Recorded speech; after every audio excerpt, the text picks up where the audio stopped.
todos e a todas. O tema para hoje é epicurismo, budismo, desejo e depressão. Dou sempre a sugestão no começo dos vídeos para subscreverem o canal, para verem o resto dos vídeos, para acompanharem o meu trabalho. E vamos lá conversar então um bocadinho acerca disso. Vai ser mais monólogo, mas vamos lá. Uma das causas do sofrimento para o budismo é a ignorância. Outras das grandes causas do sofrimento para o budismo também é o desejo. Portanto, há milhares de anos, a filosofia budista já faz uma desconstrução dos desejos humanos, ou a Buda fez uma desconstrução dos desejos humanos, até quando questionavam, por exemplo, o que é que ele sabia fazer. É tão interessante a relação com o epicurismo, a questão dos desejos naturais e necessários, seja o que for, depois eu vou falar a seguir. Quando questionavam e confrontavam relativamente a outros mestres, ou seja o que for, que havia na altura, que faziam milagres, que faziam isto e aquilo, perguntavam ao Buda o que é que ele sabia fazer, e ele dizia, supostamente, pá, quando tenho fome eu como, quando tenho sono eu durmo, quando tenho sede eu bebo. Aquela questão de o que é que sabes fazer, ele dizia que sabia jejuar e esperar. Portanto, é todo um trabalho da paciência e da interiorização e da harmonização.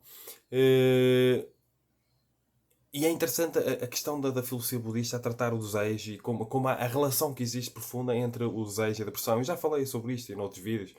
Hum, os desejos, eles pressupõem uma carência. Sempre uma pessoa está com um desejo, uma pessoa tem de compreender que há um pressuposto ali de uma carência. Seja fruto de uma ilusão, de uma projeção ou não. Vamos imaginar que eu desejo uma pessoa, porque a maior parte dos desejos que as pessoas têm, das depressões que as pessoas têm, tem a ver com desejos de outras pessoas, desejos de sexo. Estão a compreender? Desejos de alguém. Então costuma acontecer assim, dentro de uma linguagem da filosofia oriental. Quando uma pessoa tem um desejo, quando uma pessoa projeta a sua felicidade fora de si mesma, a pessoa muitas vezes acaba por desejar alguém. Aquela questão da paixão. Eu vou falar agora um bocadinho acerca dessas questões dos desejos, da depressão. Claro, cada caso é um caso. Vamos imaginar alguém que projeta, mesmo de forma inconsciente, porque a sociedade educa para isso de uma maneira ou de outra, a pessoa projeta a sua felicidade lá fora. De outra pessoa, no futuro, seja o que for. A pessoa não consegue ter aquele objeto de desejo, porque outra pessoa tem a sua vida e não liga nenhuma. Pronto, digamos assim. Há uma sequência daquilo que costuma acontecer quando estamos diante de uma situação assim. Primeiro, a pessoa está em desejo, está numa carência profunda, a pessoa projetou a sua felicidade noutra pessoa, então a pessoa está sempre ansiosa para tapar aquele vazio interior, aquele vazio da alma. A pessoa projetou a sua felicidade noutra pessoa, portanto, tem de conquistar aquele objeto de desejo, aquela pessoa, para conseguir ser feliz. E até conseguir a pessoa estar enquanto tem esperança, está sempre ansiosa para vir alguma coisa, para conseguir aquela pessoa para lhe tapar o vazio. Então a pessoa está sempre a viver no futuro, porque no presente não tem aquela pessoa, que é o objeto de desejo. Não compreender? Então a pessoa está sempre em picos de energia yang, sempre com uma ansiedade profunda, um stress profundo. Claro que cada caso é um caso, cada vida é uma vida, mas sentem compreender onde é que eu quero chegar. Quando a pessoa percebe, de um momento para o outro, às vezes anos a sofrer, porque com aquele desejo, com aquelas carências, a projetar a sua felicidade noutra pessoa, mesmo de forma inconsciente. Quando a pessoa começa a sentir e a perder a esperança de conquistar aquele objeto de desejo, a pessoa sai de um pico de energia yang, digamos assim, e vai para um pico de energia yin, de um extremo para o outro, que é a depressão. Quando a pessoa perde a esperança de conseguir ou conquistar o objeto de desejo, que já pressupõe a projeção, mesmo que inconsciente, da própria felicidade noutra pessoa. Porque a maior parte das depressões, vocês já reflitam um bocadinho acerca disso e pesquisem, a maior parte das depressões que acontecem por causa de problemas afetivos e sexuais. A maior parte. Cada caso é um caso. Há aquelas dúvidas existenciais e todo esse tipo de coisas também precisam ser tidas em conta e que a filosofia budista também ajuda.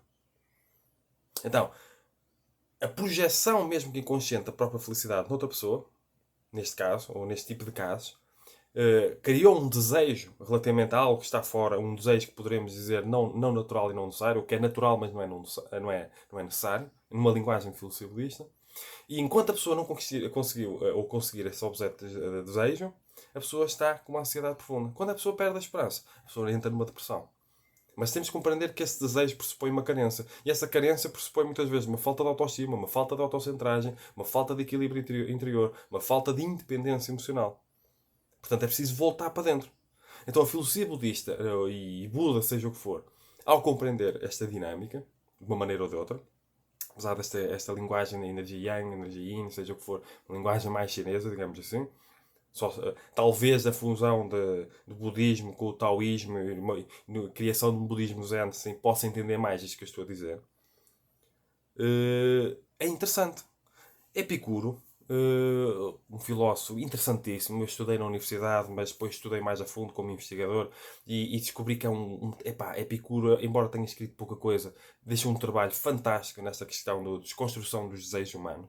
Então Epicuro falou que havia, e acho que muito bem, em muitos sentidos, que havia os desejos naturais e necessários, desejos naturais e não necessários, e desejos não naturais e não necessários. Os desejos naturais e necessários são os desejos básicos para a sobrevivência. Quando a pessoa sente fome, precisa de comer. Quando a pessoa sente sede, a pessoa precisa de beber. Quando a pessoa sente sono, a pessoa precisa dormir. Portanto, são desejos básicos que precisam de ser realizados. Porque se não forem realizados, de facto, a pessoa sofre. E o grande objetivo da filosofia epicurista é a ataraxia, a ausência de sofrimento físico, a tranquilidade de espírito. Estão a perceber? Então, os desejos naturais e necessários eles precisam de ser realizados.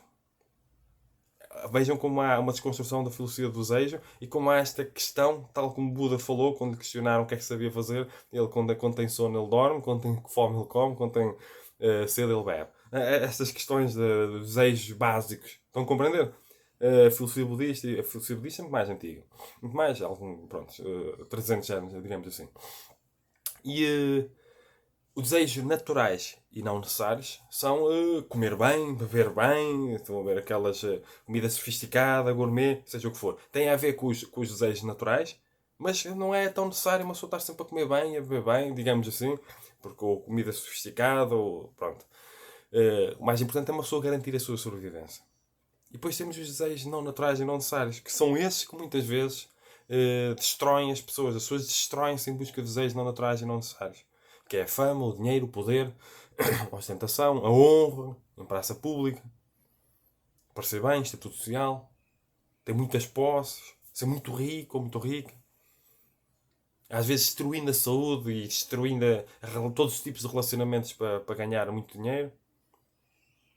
Pondo a amizade de lado, pondo a paz, o prazer de viver de lado, muitas vezes, porque a pessoa muitas vezes cria a ilusão de quanto mais dinheiro tiver, mais será. Aquela ilusão de quanto mais eu tenho, mais eu sou. Há muitos arquétipos que precisam ser desconstruídos aqui. Mas é interessante como. E quando a pessoa não consegue estes desejos. Esta que ainda bem que me lembrei de dizer isto. E quando uma pessoa não consegue os desejos não naturais e não necessários, dinheiro, fama, dinheiro, muito dinheiro, fama, poder, estatuto social, reconhecimento, todo esse tipo de coisas, muitas vezes frutos de ilusões, a pessoa entra em depressão. Primeiro, a pessoa está ansiosa para conquistar esses objetos de desejo, muitas vezes. A pessoa destrói a sua saúde, a pessoa luta todos os dias com muita garra, às vezes perdendo as pequenas grandes coisas da vida, os pequenos grandes prazeres, para conquistar aqueles objetos de desejo. E muitas vezes, ou consegue e percebe que isso não resolveu o vazio interior, ou não consegue e está sempre em ansiedade. E muitas vezes entrando em depressão. Porque a pessoa, é interessante como estes desejos não naturais e não necessários são projeções para fora, de uma maneira ou de outra. Quando uma pessoa não tem no presente, são projeções para o futuro. E muitas vezes por causa de competições, de uma sociedade competitiva em que a pessoa tem de ganhar a outra pessoa. A pessoa tem de ter mais que a outra pessoa. A outra pessoa comprou um carro bom, tem de comprar um carro melhor. A outra pessoa comprou uma casa fixe, tem de comprar uma casa muito melhor.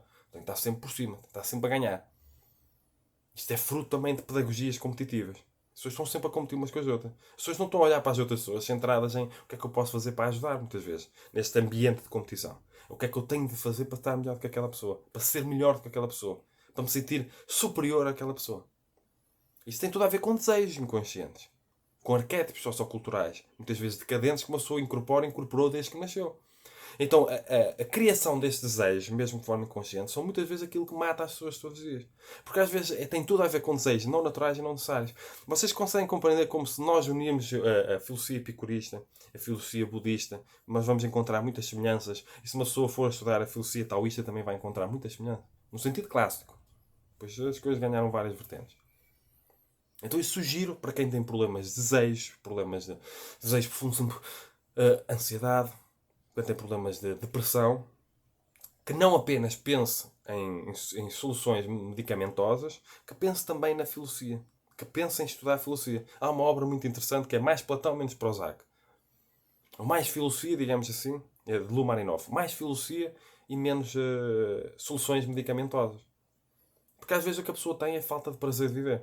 E precisa de criar uma filosofia de vida, precisa de criar uma forma de viver que lhe dê prazer de viver. Precisa procurar prazer na vida. E aprender muitas vezes a valorizar as pequenas, grandes coisas da vida. A pessoa está sempre com objetivos lá para cima, sempre com muitos desejos, e às vezes tem tudo a ver com desejos não naturais e não necessários. Uma pessoa tem os outros desejos garantidos, naturais e necessários. E às vezes os naturais e não necessários. Mas a pessoa tem de criar, de conseguir, tem de vencer, tem de competir e tem de conquistar aquele modelo de sucesso que a pessoa imaginou que lhe iria trazer felicidade. Mas muitas vezes não traz. Ou a maior parte das vezes não traz. O que não falta é exemplo de pessoas que têm tudo aquilo que uma pessoa poderia imaginar: dinheiro, fama, sucesso, poder, estatuto social, todas as mulheres ou homens, dependendo da orientação sexual e do género que uma pessoa tenha, todo aquele sexo, tudo. Mas a pessoa está mergulhada em ansiolíticos e antidepressivos. A consumir todos os dias droga para fugir do seu estado natural. Porque a pessoa não se sente bem. Porque há um vazio interior, um vazio da alma, uma falta de autoestima. Há ali um problema espiritual e filosófico que precisa ser tratado. Estão a compreender? Portanto, eu sugiro que estudem filosofia budista, sugiro que estudem filosofia taoísta, sugiro que estudem epicurismo. Epicurismo é fantástico. Budismo nem se fala. E taoísmo também tem. Budismo e epicurismo a pessoa ouve muito falar. O taoísmo ouve-se muito pouco falar aqui no Ocidente. E também tem coisas fantásticas. Sugiro que leiam a obra Tao Te Ching, Lao Tse. Portanto, fica aqui mais um vídeo de aconselhamento filosófico, de consultoria filosófica, da ciência filosófica e individuologia. Sugiro que vejam os vídeos, que subscrevam o canal, que ajudem a divulgar o meu trabalho, que ajudem a chegar a este tipo de sementes a mais pessoas, que as pessoas precisam deste tipo de sementes, as pessoas às vezes nem imaginam que isto existe. Uma pessoa vai conhecendo outras pessoas e vai descobrindo que elas estão mergulhadas em ansiolíticos, antidepressivos, as pessoas não estão bem. E às vezes nem sequer para essa. E as pessoas precisam deste tipo de conhecimentos. As pessoas precisam de filosofia. Estão a compreender? Portanto, sugiro que ajudem a divulgar o meu trabalho, ajudem a divulgar este vídeo, partilhem às pessoas que vocês acreditem que possa ajudar este tipo de conteúdo, porque este tipo de conteúdo existe. E não só no meu canal. Este tipo de conteúdo existe e as pessoas precisam. As pessoas precisam às vezes saber que ele existe. Às vezes partilhando, no âmbito da amizade, seja o que for, nas redes sociais, ajuda a pessoa a descobrir coisas que ela precisa que ela nem imaginava que precisava. Portanto, sejam felizes, subscrevam o canal, ajudem a divulgar. Eu tenho vários livros publicados, deixo tudo isso na descrição do vídeo, podem comprar em formato papel ou digital.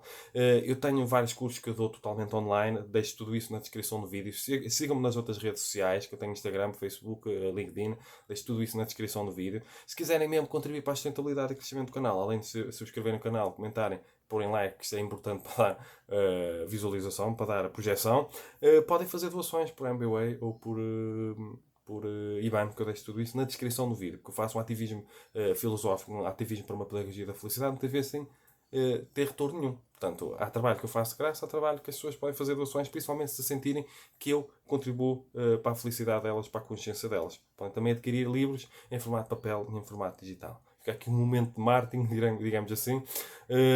Sejam felizes e cumprimentos filosóficos.